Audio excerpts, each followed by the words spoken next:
What's up everyone, this is Black Ops National Champ Censor here for an episode of the NOS Performance Pro Tips.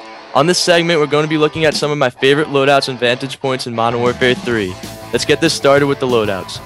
One of my favorite weapons is the ACR. Pistols and grenades on this game are pretty much personal preference, but I prefer the Magnum and Semtex.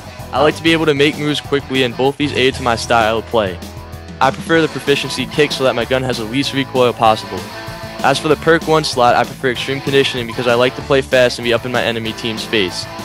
For your perks 2 and 3, it's almost mandatory to use quick draw and dead silence. Quick draw allows you to aim down your sights faster and throw grenades quicker. And finally, dead silence is the most useful perk in the slot. It allows you to move around the map, making minimum noise and taking no fall damage when jumping down from high surfaces. Another great gun I recommend to everyone is the G36C with the same loadout as my personal ACR class. It's extremely versatile and is good for mostly every situation to be placed within a game.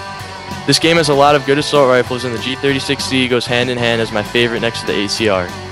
For players who enjoy doing the dirty work and getting behind enemy lines like myself, I recommend using the UMP.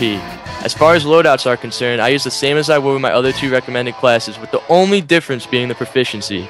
On submachine guns like the UMP, I feel range brings more versatility to the gun.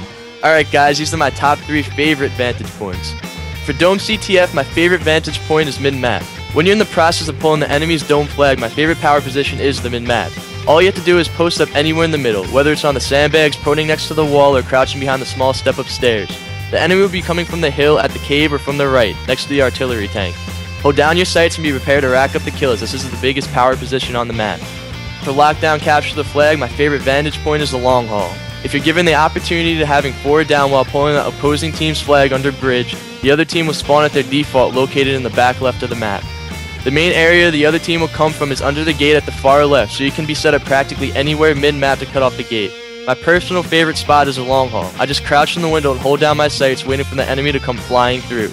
Be aware though, because there will most likely be some guys coming from the top building across from you or cutting from under you. Just make sure you're communicating with your team and you should be able to watch all the cutoffs and get an easy flag cap.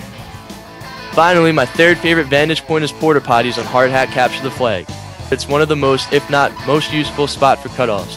When your team is pulling the enemy's flag over towards the tunnel area, you're going to force spawn the other team to the back corner of the map at the wood piles. To block the opposition from getting your flag, have a guy sit behind the porta potty aiming down at wood piles.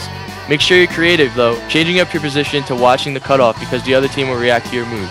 Hold down this area for as long as you can to secure your team a flag cap. Well guys, I hope you enjoyed this episode of the NOS Performance Pro Tips. Once again, this is Censor and I'll catch you later.